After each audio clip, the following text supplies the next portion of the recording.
no es cierto que no tengan ningún tipo de funciones en el área media. Por el contrario, ellos tienen una función de supervisión y como te menciono, aprueban una serie de actuaciones administrativas del área administrativa. Vamos a hablar del Congreso de la República y las gollerías que tienen con Rodolfo Reina. Él es especialista en temas parlamentarios, ha sido asesor principal en la PCM, ha sido también asesor principal de varios presidentes del Congreso de la República. Bienvenido, señor Reina, doctor Reina, a Exitosa. Buenas tardes, saludos. Buenas tardes, saludos Karina y saludos a todos los que nos escuchan y ven a través de tu importante espacio periodístico. Muchas gracias por estar aquí. En primer lugar, la mesa directiva no sabe nada, está en la luna de Paita, cuando se hacen todas estas contrataciones, o es que sí está enterada de las contrataciones de personal, de los contratos millonarios, de los viajes. ¿Cómo es el funcionamiento, ya que usted ha tenido una larga estancia en el Congreso de la República? Bueno, efectivamente, como tú has dicho, la mesa directiva del Congreso, por mandato del reglamento y unas normas posteriores, tiene la responsabilidad de la conducción administrativa del Congreso. Por tanto, ella no es ajena a la gestión administrativa del Congreso de la República. Sin embargo, lo que se ha mencionado, y es cierto que desde hace muchos años, varias mesas directivas han delegado en la Dirección General de Administración algunas competencias administrativas. Eso es cierto. Sin embargo, esa delegación no significa exonerar de responsabilidad al titular del pliego del Congreso de la República, que es el presidente del Congreso, y a la mesa directiva, porque quien delega competencias en materia administrativa tiene la obligación de una función de supervisión que se debe realizar al funcionario o al área que se delegan estas competencias. Hay una función, inclusive en materia presupuestal, la responsabilidad inclusive es solidaria. Pero la regla general es que tiene una obligación de supervisión. O sea, no se puede exonerar de algún tipo de responsabilidad.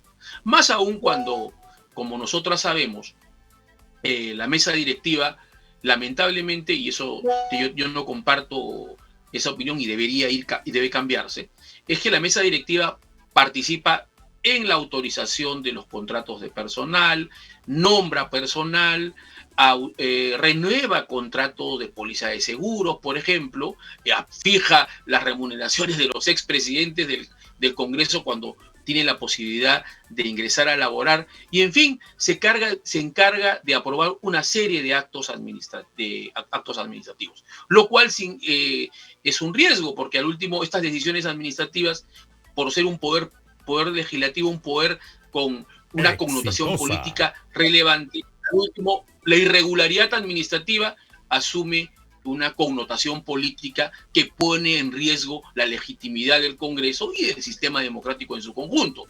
De ahí que no es cierto que no tengan ningún tipo de funciones en el área media. Por el contrario, ellos tienen una función de supervisión y como te menciono, aprueban una serie de actuaciones administrativas del área administrativa, ¿no? Casi el primer acuerdo que toma cuando llega a una mesa directiva a la conducción del Congreso es que distribuyen las funciones de las vicepresidencias y las áreas administrativas. ¿Esto qué significa en la práctica?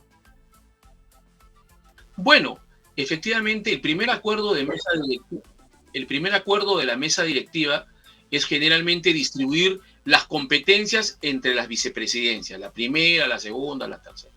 Y generalmente esa distribución de competencias tiene relación con determinadas oficinas. Por ejemplo, la primera vicepresidencia tiene competencias sobre el fondo editorial y la de Participación Ciudadana, la segunda vicepresidencia sobre la Oficina de Cooperación Internacional, la tercera sobre la Oficina de Enlace, y según se pongan de acuerdo en la mesa directiva. Sin embargo, ¿esto qué significa en la práctica? Ha significado que las vicepresidencias tengan una incidencia y un nivel de decisión en la contratación de personal de estas áreas, lo cual ha significado pues que lamentablemente haya un uso político de la contratación de personal en estas áreas directamente y en el Congreso en general.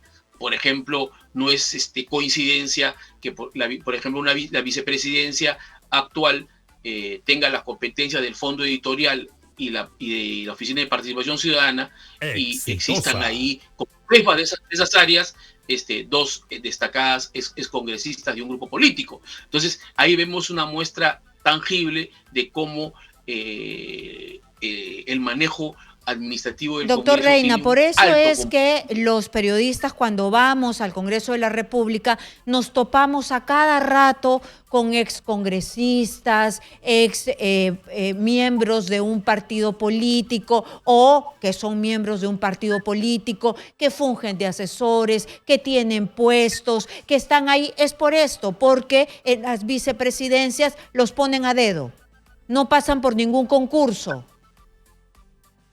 En efecto, hay un tema de fondo ahí, ¿no? Hay un tema de fondo. Lamentablemente en el Congreso de la República la regla general es no ingresar sin concurso público, lo cual contradice o se desdice con un adecuado funcionamiento del servicio civil donde debe estar guiado por la meritocracia.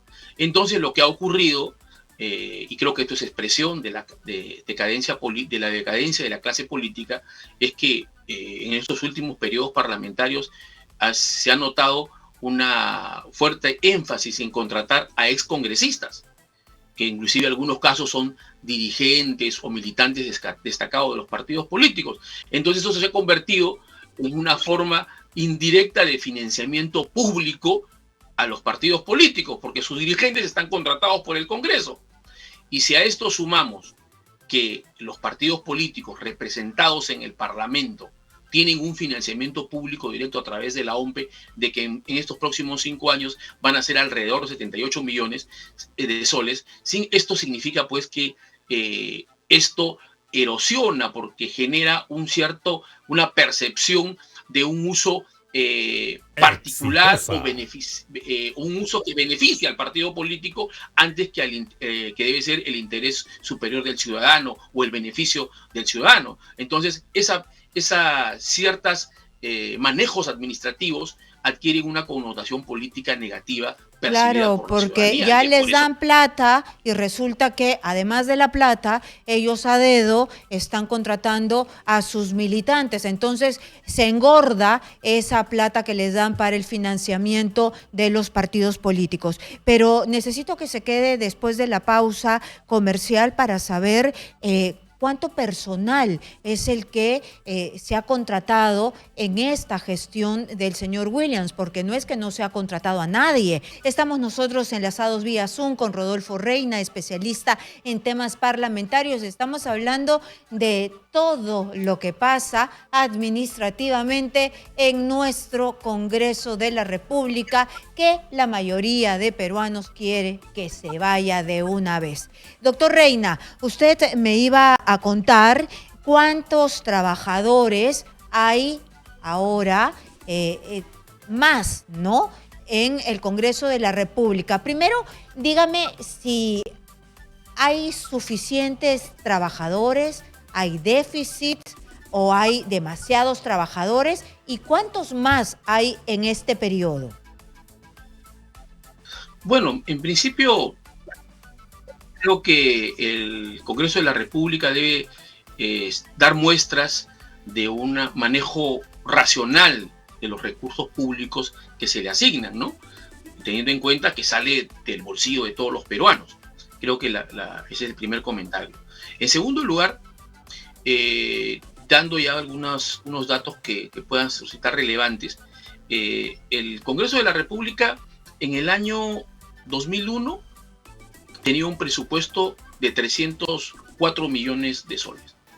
Para este año 2023 tiene 879 millones de soles. O sea, es un incremento de 575 millones de soles en esto, entre el año 2001 y el año 2023. Yo creo que las funciones y las competencias que tiene son las mismas. Se habrá incrementado el número de parlamentarios en 10, el Parlamento andino ha sido asumido, etcétera, pero eso no significa este incremento de casi 3 veces de presupuesto. Creo que no hay una, Claro, no hay no hay un uso racional.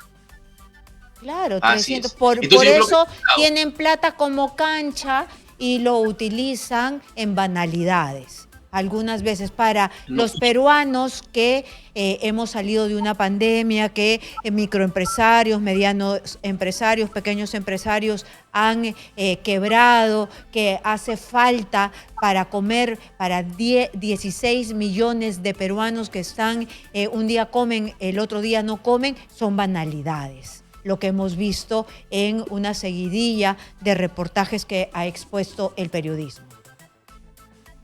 inclusive este incremento presupuestal a nivel del presupuesto total, de acuerdo a las cifras del portal de transparencia del Ministerio de Economía, las que he mencionado, en el aspecto de personal y obligaciones sociales, en esa partida en específico, por ejemplo, el 2001, el presupuesto para personal y obligaciones sociales era de 141 millones de soles. Y para este año es de 641 millones de soles. Estamos hablando que había un incremento de 500 millones de soles en el rubro de personal y obligaciones sociales. 5 veces más. Y respecto al año... 5 veces más, claro, qué bárbaro. Y respecto al año 2016, siguiendo el portal de transparencia del Ministerio de Economía y Finanzas, respecto al año 2016, la partida personal y obligaciones sociales se incrementó en 239. Yo creo que esto pone de manifiesto la necesidad de hacer correctivos urgentes, que como he sostenido, en el caso del Congreso, la gestión administrativa influye en la legitimidad del sistema político, porque pone en cuestión el funcionamiento de un poder del Estado que es vital en el sistema democrático.